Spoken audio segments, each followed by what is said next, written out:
Okay, I believe we're ready to rip now. It said recording in progress. All right. Fantastic. For my first question, I would like to highlight a little bit about your time at the University of Dayton. Is there any way you can tell me a little bit about your time there and how'd you like it?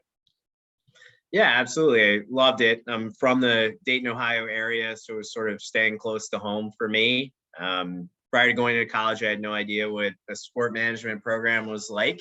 So when I heard about that, I was like, oh, that's perfect. I love sports. I'm thinking about going into business. This could be just ideal. And, I was pretty fortunate that right when I started in the program, I just really enjoyed it. And, here we are 20 years later and haven't changed and stuck with it. So, credit to the University of Dayton for helping me out with that. Yeah, I say it definitely sounds like it provided you with a great start. Were you in any clubs while you were there at the University of Dayton? I was, yeah, we did have a sport management club. I don't know if it was as robust as what you guys have going on, but, there were some events from time to time. We could go on tours and, go to different stadiums and things of this sort. So yeah, it was cool to be a part of that. And honestly, more of just kind of like a bonding thing with fellow students that, were in the same major as well. Of course. And then let me ask, did that sports management club you were in, did that kind of help lead into your first job then in the sports industry? Or, I'm sure having that on your resume had to help exponentially. Yeah, I would say it was more of the sport management program as a whole at the university. Excuse me. So I had a really good friend who was actually a teacher's assistant in the first ever class that I had. And he was already an intern with the local minor league baseball team, year older than me. And I just pestered him like crazy my freshman year saying hey, how do I get in? How do I get started? And he was like, I can get you a game day job if you want. I'm like, perfect. So he ended up getting me a job in the entertainment department, literally getting people for 1970s dance skits up on dugouts, following around our mascot. And I was like a bodyguard for the mascot. I'm 5'7", so wasn't great at that, but it was super fun. And that so it was a connection of the program that actually got me that first opportunity. Okay, perfect. And then also, I was checking out your LinkedIn. I saw that you worked a little bit with the Cincinnati Bengals. Being, of course, that you are from Ohio, it does make sense. Can you tell me a little bit about your experience there? I would say on my list, I have that you were a ticket sales executive for a little bit there. Yeah, definitely. We was at the Bengals for 3 years, and the opportunity kind of arose. I started at the minor league baseball team, and I'd been doing that for a couple of years. Transitioned to full time after I graduated, which was great. And you sort of end up doing all these different jobs in minor league baseball. And one of mine was to order our bobbleheads. So strangely enough, right? But thankfully the guy that I was ordering our bobbleheads from was a former employee of the Cincinnati Bengals. Okay. And so he made the connection for me, ended up getting me the job. And like I said, I was there about 3 years, and it was largely doing similar things to what I was doing in the minor league baseball team, but just a little bit more focused strictly on ticketing. Trying to sell season tickets to people that maybe made it out to a game or two, selling companies, club seats and things of the sort. And, it was sort of the big opportunity there was really learning how to sell. When I worked in minor league baseball, everybody loved us. We were the toast of the town. Nobody cared if we won or lost. We did tons of stuff in the community. We were very good to the community. The Bengals, it was the opposite. When I was there, it wasn't a Super Bowl year by any means. I think they were coming off of a 4-11-1 season. It was 2008, the height of the economic recession at that time. Nobody had money. Everybody hated the team. The team had just basically gone through a big process at the turn of the century where they got a new stadium built. There were a bunch of taxpayer dollars involved in that, so taxpayers weren't thrilled with that. So the overall situation was not as warm a one as when I was in Dayton. So I really sort of learned how to sell, how to overcome people's objections rather than people just calling me up and being hey, I want to bring my company out for a big group. In minor league baseball, this was more of I'd call people and they would be like, "Why are you calling me? Screw you." So good experience. Okay, good to know. Good to hear.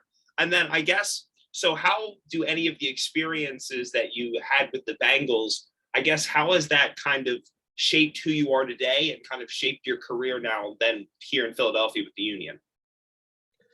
Well, I think one thing I'll point to specifically is it taught me a little bit about kind of what leader I want to be. I had just a fantastic boss there that is still a good friend to this day, and had been there for a couple seasons, and was doing well. Leading the team in ticketing revenue, and had some good conversations with my boss about future and desire to kind of be a manager, be a leader, and kind of run my own team. And he pulled me aside one day and was like, "Hey, look, man, you're doing awesome. Love to have you here as long as you want to be.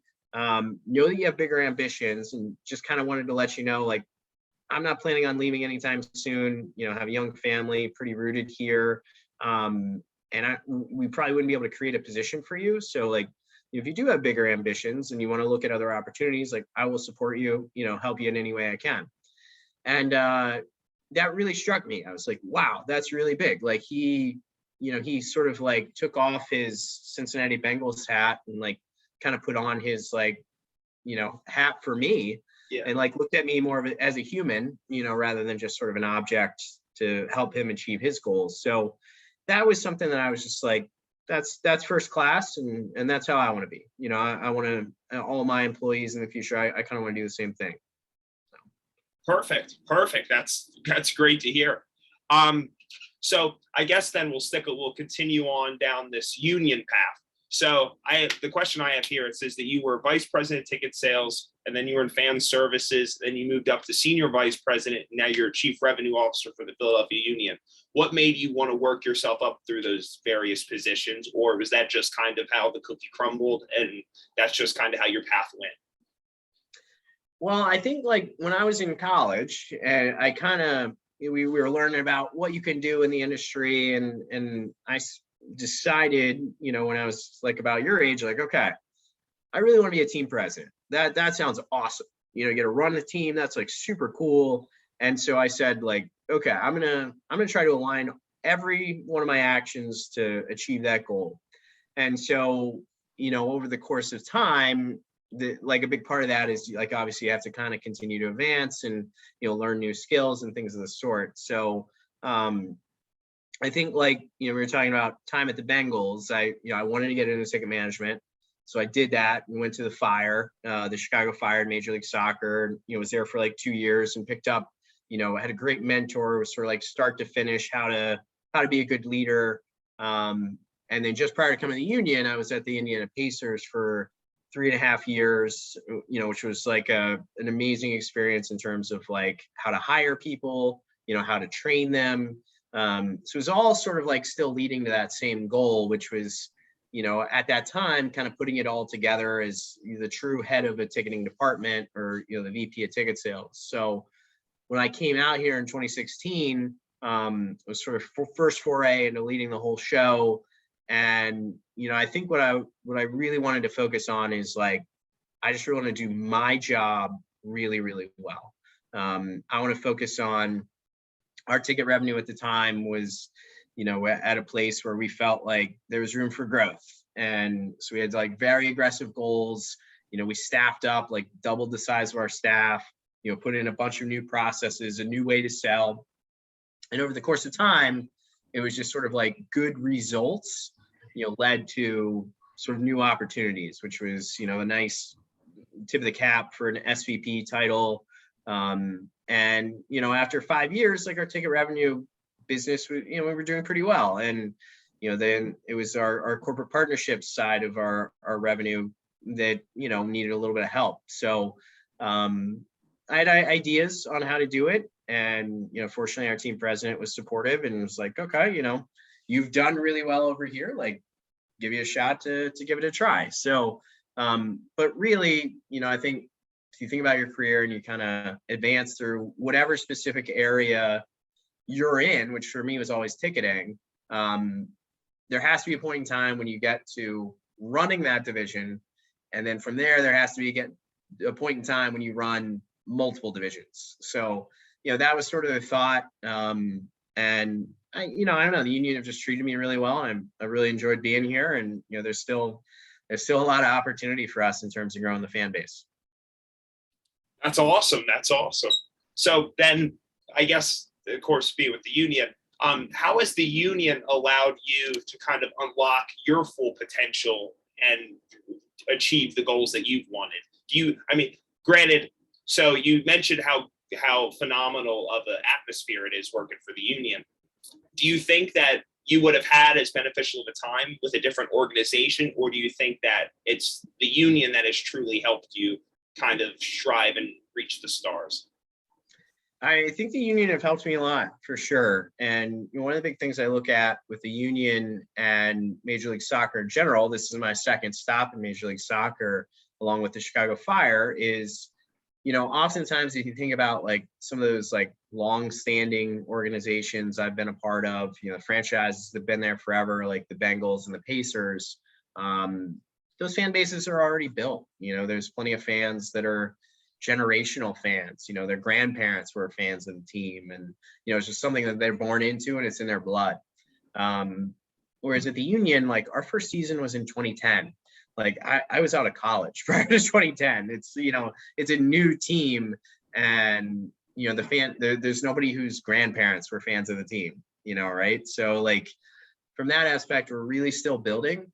And I think there is a little bit of like a startup mentality in MLS where you're willing to sort of try things where you otherwise maybe wouldn't. You're willing to take a little bit more of a risk. You're willing to move a little bit more quickly on ideas. Whereas, like my last experience of the Pacers was a little bit more of like, okay, we're doing good things. Let's just like keep doing those really good things. Like, let's just, make sure we're hitting on all the points here, which is great. And I had an awesome time there. But I think this situation suits me really well in that I have a little bit more leeway, to sort of try the idea out. Yeah, I say it definitely sounds like being in the relative infancy that MLS is in compared to these other sports leagues. Definitely sounds like it kind of gives you the ability to kind of be more hands-on, like you said, compared to your time with the Bengals and the Pacers, which, like you said, these are built-up organizations. Yeah, and then, I think that's exactly right. Okay, perfect. So being that you're so involved in sports and that this is your life, how does it influence your life on a day-to-day basis? Well, I think like working in sports, the really great thing is you work with a lot of like-minded people, other people that like really enjoy sports, and, they're like fun people and they like talking about it and stuff like that. So I've made some of my very best friends through the sports industry. Just like my wedding, I met my wife working in sports. She worked at the minor league baseball team as well. 2 of my 4 groomsmen were people that I'd worked with previously. So it's like, you have a lot of good relationships in that. But, it is something that is fairly consuming. Like I have 2 young daughters and a wife now. And, it's tough to explain to a 2.5-year-old that, hey, I'm not going to be home tonight. I've got this game tonight. And it's like, yeah, I want to play. I don't know what you're talking about. So, the hours are a little longer than normal, but it is a very enjoyable job overall. Okay, perfect. And then, what are some marketing attributes that kind of help the business of the Union grow so much, being that they are relatively newer and kind of I'm not going to say a smaller stadium, but a stadium kind of not exactly right in that kind of right exactly in the city, being that they have a little bit of a distance from the city. Yeah, absolutely. I think, we've always kind of thought of ourselves as that true like Philadelphia mentality of like we're not the favorites, we're sort of the underdogs, and we've got these other 4 teams that have been around forever. We're not with them, and so because of that, I think we do try to take that sort of like underdog gritty mentality and take a little bit more risks. There's a gentleman that started with me in 2016. We literally started within like a month of each other. His name's Doug Bosick, and he's just like literally the most creative person I've ever met, and just all sorts of wacky ideas just to get us noticed. Like I remember one time he hired what was called like a chief tattoo officer. Like it's sort of like a half joke, half serious, like literally hired this tattoo company to that was gonna, if any of our players needed tattoos or anything of that, fans wanted Union tattoos. And it was just basically like a huge PR stunt. And like everybody picked it up because nobody had done it before. And so that was always sort of his mentality, is like, what can I do that's like just totally different that the other teams aren't doing? And people will look at as like, oh, whoa, what are the Union doing now? That's crazy. And the hope is that from like a PR, like earned media perspective, news outlets will pick that kind of stuff up and be like, look at these guys. That kind of stuff can, I'm sure as can blow up on social media, and when something's new or it catches fire. So that's always kind of been our mantra, is how to be new, innovative, different. And then I do have to ask off the record, did you indulge? Did you get a tattoo? I did not. Super awesome creative idea, but I wouldn't, it wouldn't look good on me. I'm like weird, odd, blotchy skin, like just, it's not a good look in any way, shape, or form. I understand. What would be some advice that you would give to someone who wants to start their career in the sports industry? Yeah, I think the main thing I would tell you is just really stick to your goals. So, if you decide right now, I really want to do this, I want to work in sports, I want to be a team president someday, you have to then kind of have all your actions aligned toward that. And, what that means is you initially being comfortable that you may make a little less money than, some of your fellow graduates and friends.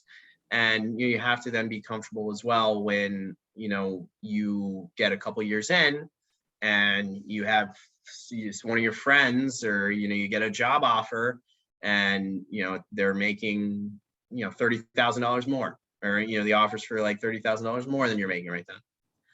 You have to be comfortable saying no if that doesn't align with your goals and it's outside the industry. Then you have to turn it down and keep plowing ahead. So, I think continually doing everything in your power to increase your knowledge, along with that goal. So whether that means, for me, I really struggle to read books. It's tough for me. I don't know, like picking up a book at night is like the end of the world in some way. So, I got into audiobooks. So like when I'm driving, I can listen and try to improve my knowledge there. Trying to seek out other people who are industry experts. Like when I moved over to this current role, like I didn't know the first thing about sponsorship. So, I set time with like the 10 most intelligent sponsorship people that I know and said, hey, like, can you give me 30 minutes? Like, give me the rundown. And like the information I received from that was like really, really eye-opening. Maybe the final thing I would say is just consistency. It's a long life. If you're really going to make it in the industry, it's going to be maybe a 40-year thing or something like that. And being really, really consistent in a way where you're coming to work every day, professional, polite, you're good to your colleagues, you're putting in a good shift every single day, I think is very rare. Unfortunately, people have highs and lows and, dips in their performance. And, for me, if you can bring it every day, that's oftentimes what leads you to sort of cut through the clutter and, earn those promotions when you're competing against a bunch of different people. Okay, perfect. Thank you so much.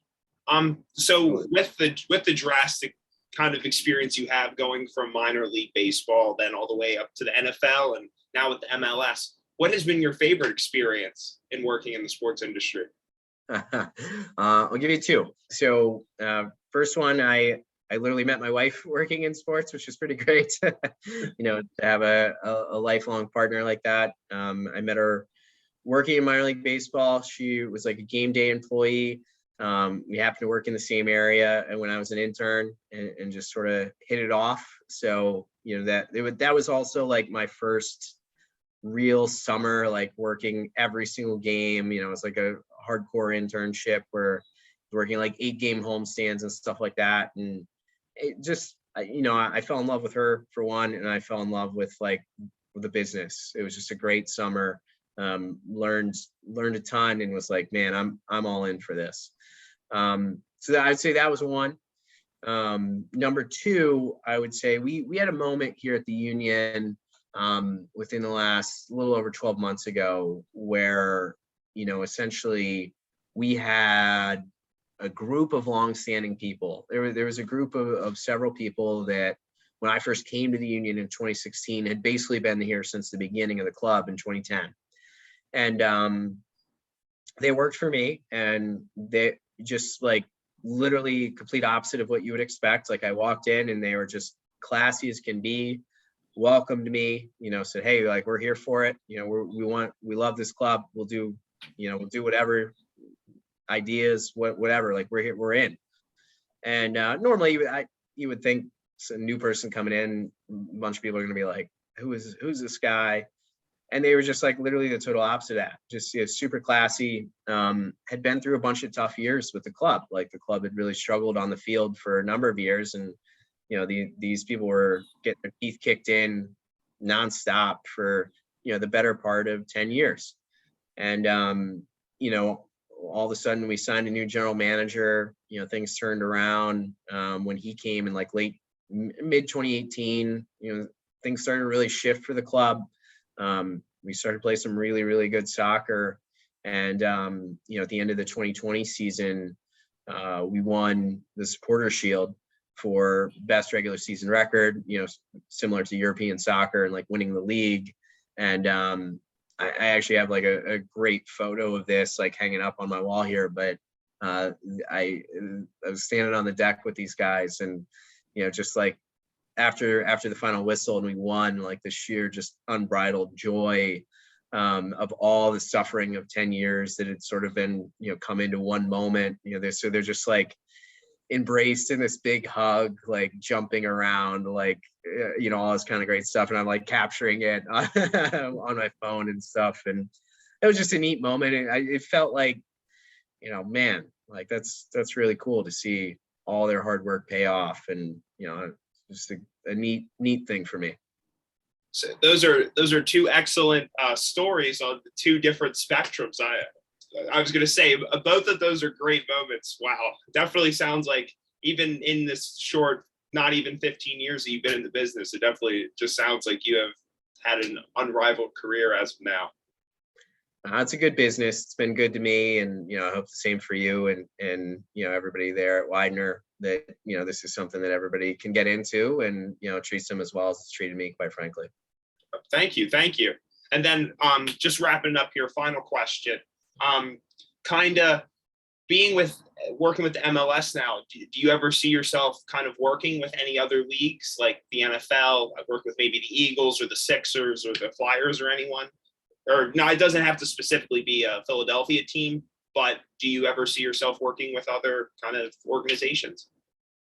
It's really impossible to have a really clear picture of what your future will hold in the industry. You never know kind of what opportunities are going to come your way. Like it would be very difficult for me to say like, you know what, I'm going to work for the Eagles next. Like the way it works is sort of like, positions come open whenever, you never know when positions are going to come open. There's sort of like this whole network of like executive recruiters that control a lot of the industry, where like if a position is open, a team will, an ownership group will employ them to, go out to their network and, pull together 7 candidates and bring them to the team. So,